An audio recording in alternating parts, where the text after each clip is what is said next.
Baiklah, Assalamualaikum warahmatullahi wabarakatuh. Waalaikumsalam warahmatullahi wabarakatuh. Perkenalkan, kami dari kelompok 4, terdiri dari 5 orang, akan membahas tentang modul ajar kurikulum merdeka dengan pendekatan siatif. Yang pertama itu akan dibahas oleh Ade Febriana Pakpahan. Baiklah, saya akan menjelaskan tentang modul ajar kurikulum merdeka matematika fase F kelas 9. Adapun informasi umum, yang pertama identitas modul. Penyusunnya adalah kelompok 4, instansi SMK 4 Medan, tahun penyusunan tahun 2023, jenjang sekolah SMK, mata pelajaran matematika, fase F kelas 11, semester 1, bab 1 komposisi fungsi dan fungsi invers, subbab fungsi. Alokasi waktu 2 jam pelajaran dengan 1 kali pertemuan. Adapun kompetensi awalnya, capaian pembelajaran fase F. Pada akhir fase F, peserta didik dapat memodelkan pinjaman dan investasi dengan bunga, majemuk, dan anuitas. Mereka dapat menyatakan data dalam bentuk matriks dan menentukan fungsi invers, komposisi fungsi, dan transformasi fungsi untuk memodelkan situasi dunia nyata. Mereka dapat menerapkan teorema tentang lingkaran dan menentukan panjang busur dan luas juring lingkaran untuk menyelesaikan masalah. Mereka juga dapat melakukan proses penyelidikan statistika untuk data bivariat dan mengevaluasi berbagai laporan berbasis statistik. Fase F berdasarkan elemen. Elemen aljabar dan fungsi. Capaian pembelajaran. Di akhir fase F, peserta didik dapat menyatakan data dalam bentuk matriks. Mereka dapat menentukan fungsi invers, komposisi fungsi, dan transformasi fungsi untuk memodelkan situasi di dunia nyata menggunakan fungsi yang sesuai dengan linier, kuadrat, dan eksponensial. Yang C, profil pelajar Pancasila. Yang pertama, beriman dan bertakwa kepada Tuhan Yang Maha Esa ketika melakukan doa sebelum dan sesudah pembelajaran. Yang kedua, gotong royong ketika melakukan diskusi dengan kelompok belajar untuk menyelesaikan soal yang diberikan guru. Yang ketiga, berpikir kritis ketika menentukan daerah asal dan daerah hasil fungsi, kemudian memastikan kebenaran hasilnya. Yang keempat, kreatif dalam memodelkan permasalahan nyata ke dalam fungsi komposisi dan fungsi invers, kemudian menentukan penyelesaiannya. D, sarana dan prasarana. Yang pertama, buku pegangan. Yang kedua, LKPD. Yang ketiga, penggaris. Keempat, kertas berpeta. Yang kelima, alat tulis. Yang E, target peserta didik. Peserta didik reguler atau tipikal. Yang F, model pembelajaran. Model pembelajaran tatap muka, pendekatan CRT atau kulturi responsif teaching, dan problem based learning. Selanjutnya, saya kembalikan ke moderator.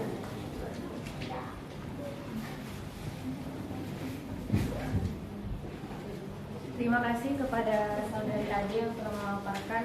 Selanjutnya, pembahasan tentang kompetensi inti akan dibahas oleh Andi Mangaraja. Ya, untuk selanjutnya kompetensi inti. Yang pertama, tujuan kegiatan pembelajaran atau tujuan pembelajarannya ada 2. Yang pertama adalah menjelaskan pengertian fungsi.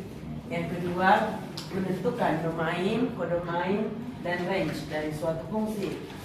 Indikator capaian pembelajaran, siswa dapat menjelaskan perbedaan relasi dan fungsi. Siswa dapat menentukan domain, kodomain, dan range. Yang ketiga, siswa dapat menyelesaikan permasalahan terkait relasi, fungsi, domain, kodomain, dan range tentang suku bangsa Indonesia dengan pendekatan CRT. Yang ke B, pemahaman bermakna. Artinya, siswa melakukan beberapa eksplorasi untuk menentukan domain, kodomain, dan range dari suatu fungsi dalam konteks yang mengenai suku bangsa.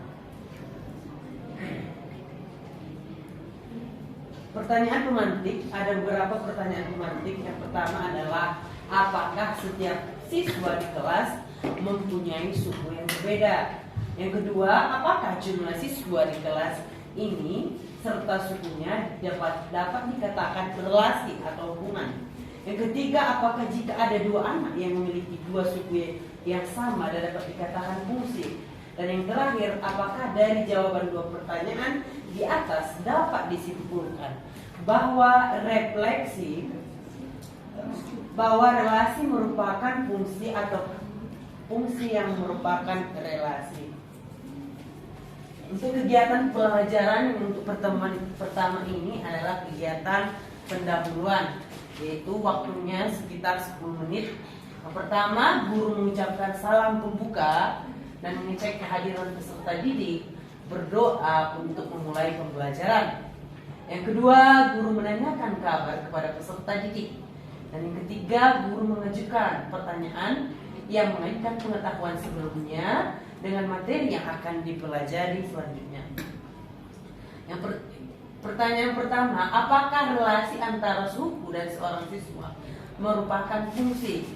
Yang kedua, apakah setiap siswa hanya mempunyai satu suku? Yang ketiga, apakah mungkin dua siswa mempunyai suku yang sama? Dan terakhir, apakah mungkin seorang siswa mempunyai lebih dari satu suku? Guru menjelaskan tujuan pembelajaran atau kompetensi dasar yang akan dicapai dalam tujuan pembelajaran. Yang ketiga, guru menyampaikan cakupan materi dan penjelasan uraian kegiatan pembelajaran. Demikianlah saya kembalikan kepada moderator. Baiklah, terima kasih kepada saudara Andi yang telah memaparkan pembahasannya. Selanjutnya kegiatan inti akan dibahas oleh Devi Najzah. Baiklah, saya akan melanjutkan penjelasan dari kegiatan inti. Jadi yang pertama itu orientasi peserta didik kepada masalah. Langkah yang pertama, peserta didik diminta untuk mengamati permasalahan. Selanjutnya, guru meminta peserta didik untuk mendata siswa beserta sukunya dan melakukan dan mendiskusikan dari data tersebut apakah termasuk relasi atau fungsi. Langkah selanjutnya yaitu mengorganisasikan peserta didik. Jadi guru membagi peserta didik menjadi beberapa kelompok yang maksimal terdiri dari 3 orang atau 4 orang menyesuaikan jumlah siswa. Langkah selanjutnya, guru memberikan kesempatan pada peserta didik untuk mengidentifikasi sebanyak mungkin pertanyaan untuk berkaitan dengan gambar yang disajikan dan akan dijawab melalui kegiatan belajar. Selanjutnya, peserta didik melakukan diskusi dalam kelompok atau individual dengan guru berdasarkan petunjuk yang berisikan permasalahan dan langkah-langkah pemecahan, serta meminta peserta didik dalam kelompok untuk bekerja sama untuk menyelesaikan masalah berkaitan dengan pengertian relasi dan fungsi lewat kegiatan eksplorasi. Langkah selanjutnya membimbing penyelidikan individu dan kelompok dengan cara peserta didik mengumpulkan informasi yang relevan untuk menjawab pertanyaan yang telah diidentifikasi melalui kegiatan mencari informasi dari berbagai sumber yang relevan. Langkah selanjutnya mengembangkan dan menyajikan hasil karya dengan cara peserta didik menyampaikan hasil diskusi berupa kesimpulan berdasarkan hasil analisis secara lisan, tertulis, atau media lainnya untuk mengembangkan sikap jujur, teliti, toleransi, kemampuan berpikir sistematis, mengungkapkan pendapat dengan sopan. Langkah selanjutnya peserta didik mempresentasikan hasil diskusi kelompok secara klasikal dengan tentang pengertian relasi dan fungsi. Di mana konsep relasi menjelaskan hubungan antara anggota-anggota dari dua himpunan. Contohnya, setiap peserta didik dalam kelas memiliki suku masing-masing, seperti Rani bersuku Batak. Selanjutnya, fungsi merupakan suatu relasi yang menghubungkan satu anggota dari suatu hubungan tepat ke satu anggota di himpunan yang lain. Fungsi adalah relasi yang lebih spesifik. Fungsi biasa dinyatakan dalam bentuk fx sama dengan y, di mana f merupakan fungsi, x merupakan variabel masukan atau input, dan y adalah variabel keluaran atau output. Langkah yang terakhir itu adalah menganalisa dan mengevaluasi proses pemecahan masalah yang dilakukan dengan cara peserta didik menganalisa masukan, tanggapan, dan koreksi dari guru terkait pembelajaran tentang pengertian relasi. Selanjutnya, kegiatan penutup dengan alokasi waktu 10 menit. Guru dan peserta didik membuat simpulan bersama-sama terhadap kegiatan pembelajaran yang telah dilakukan. Selanjutnya, guru dan peserta didik melakukan refleksi mengenai pembelajaran hari ini. Lalu guru mengingatkan topik pembelajaran berikutnya, dan yang terakhir guru dan peserta didik mengakhiri pembelajaran dengan doa. Selanjutnya saya kembalikan kepada moderator. Baiklah, terima kasih kepada Saudari Devi yang telah memaparkan hasil pembahasannya. Selanjutnya yaitu ada refleksi guru dan peserta didik, akan saya bahas sendiri. Di mana refleksi guru itu yang pertama itu bisa dengan pertanyaan apakah peserta didik dapat memahami materi dengan baik. Yang kedua, kesulitan apa yang dialami oleh peserta didik. Yang ketiga, bagaimana cara menyelesaikan kesulitan peserta didik. Nah, selanjutnya refleksi peserta didik sendiri. Di sini mengajak siswa untuk refleksi diri dengan menjawab pertanyaan-pertanyaan berikut. Siswa dapat menuliskannya dalam buku jurnal refleksi dan minta mereka memberikan bukti atau contoh pemahaman mereka. Yang pertama, apakah saya sudah dapat membedakan fungsi dengan bukan fungsi dalam beberapa cara representasi? Yang kedua, apakah saya dapat menentukan domain, kodomain, dan range dari suatu fungsi? Selanjutnya yaitu ada asesmen atau penilaian. Nah, di sini lembar asesmen dan penilaiannya, rubrik penilaiannya bisa dilihat ya teman-teman. Lanjut di kegiatan pengayaan dan remedial. Nah, pada kegiatan pengayaan ini bagi siswa dengan kecepatan belajar tinggi meminta mereka membuat pertanyaan-pertanyaan tambahan untuk dijawab baik sendiri maupun dari teman dengan kecepatan belajar tinggi. Nah, mereka dapat ditantang untuk membuat grafik yang menunjukkan fungsi dan bukan fungsi dengan menggunakan GeoGebra. Kemudian minta mereka juga untuk mencatat jika ada pertanyaan yang tidak dapat mereka jawab dengan informasi yang ada. Selanjutnya ada kegiatan remedial. Yang pertama itu bagi siswa yang mengalami kesulitan mengidentifikasi relasi yang bukan fungsi dan fungsi, perlu diberikan lebih banyak contoh lagi. Kemudian minta siswa mengerjakan soal-soal yang menggunakan tes garis vertikal untuk menyelesaikannya. Selanjutnya, bagi siswa yang mengalami kesulitan memahami domain, kodomain, dan range, itu berikan lagi contoh dalam bentuk aljabar maupun grafik. Nah, pastikan mereka memahami fungsi yang terdefinisi sehingga mereka dapat menentukan domain, kodomain, dan range. Grafik ini sangat menolong dalam menentukan kodomain, domain, dan range. Selanjutnya, buatlah latihan untuk menentukan domain, kodomain, dan range dari pembagian fungsi linear dengan fungsi linear atau fungsi linear dengan fungsi kuadrat atau sebaliknya. Oke, selanjutnya LKPD dari kelompok kami akan dibahas oleh Nazla Elvina Lumbargaon. Baiklah, saya akan membahas tentang LKPD atau lembar kerja peserta didik. Di poin atas itu tentang nama kelompok, dapat nama kelompok. Jadi peserta didik mengisi nama peserta dalam kelompok yang sudah dibagi, kemudian ada kelasnya.